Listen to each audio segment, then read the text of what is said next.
この一族の器の浅さを。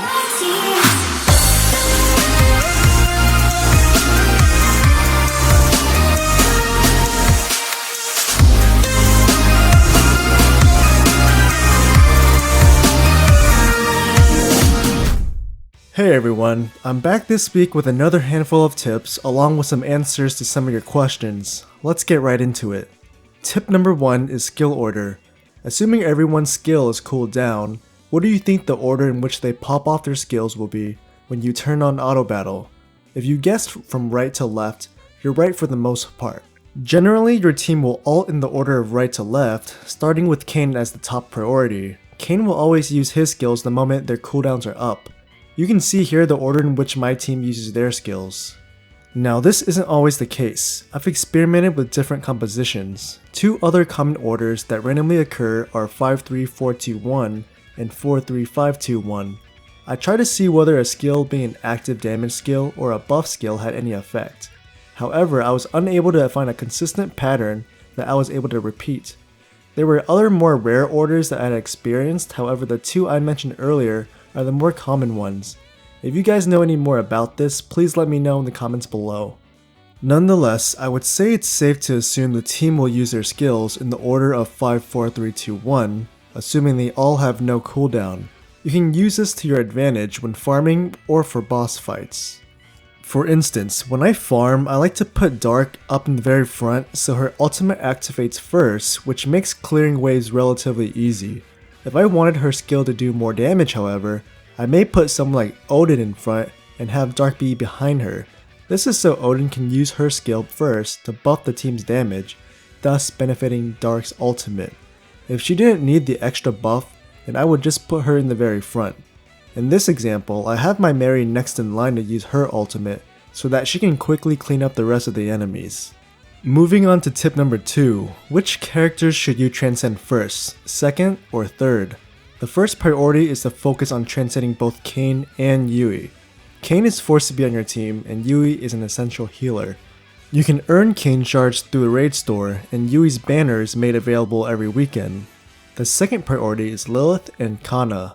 Lilith is one of the few characters to my knowledge that is both a damage dealer and a debuffer who's perfect with Kayn. Her damage output may pale in comparison to Kana, but she's still one of the best magical DPS in the game.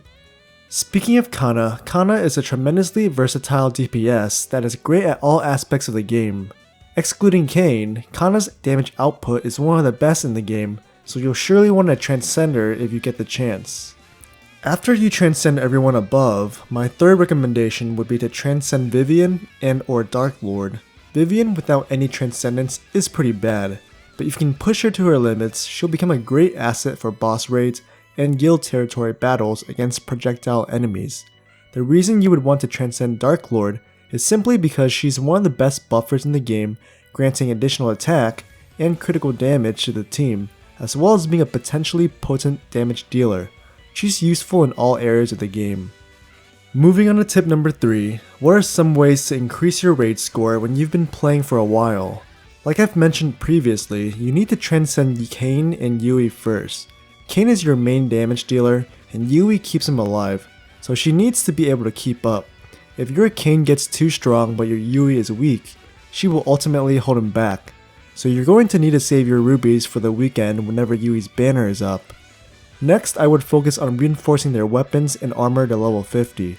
I believe when your weapon reaches level 50, you get a 10% attack boost, and when each of your armor reaches level 50, you gain a boost of 2% damage reduction, which is very helpful against breath bosses like dragons and Dark Lord.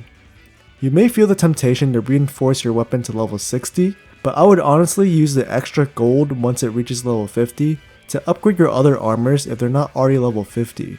Lastly, I would focus on getting close to 30% cooldown reduction for Kayn. As I've said in a previous video, Kayn can somewhat avoid certain attacks like breath attacks when he uses his skills. This is why the extra cooldown reduction on Kayn is useful in lasting longer in the raid. As for Yui, I would recommend getting 2 lines of cooldown reduction on her gloves. This will allow her healing skill to be made available more frequently. Tip number 4 is how I killed Ancient Dragon. This can be done with 2 to 4 stunners. If you have a strong DPS like Mary or Artemis, you can use 2 stunners. If you want to use 3 or 4, I would recommend the stun locking method. If you haven't seen my video on that, please watch that first. However, if that strategy isn't an option for you, you can still increase your chances of killing the dragon with 2 stunners.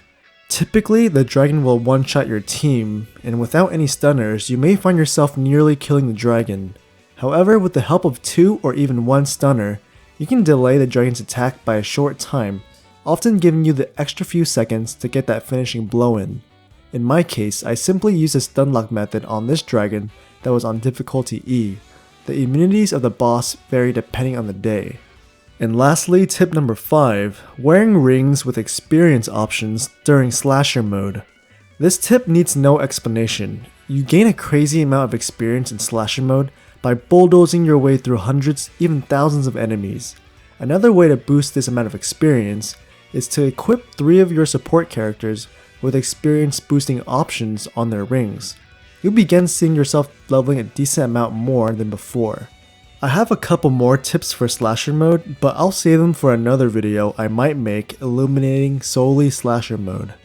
And that concludes my tips for this week. I hope you found some insightful information from this. If you did, I'd greatly appreciate a thumbs up, and if you haven't already, please subscribe to the channel for more videos such as this one. Thanks again for watching, hope you all stay safe, and I'll see you in the next one.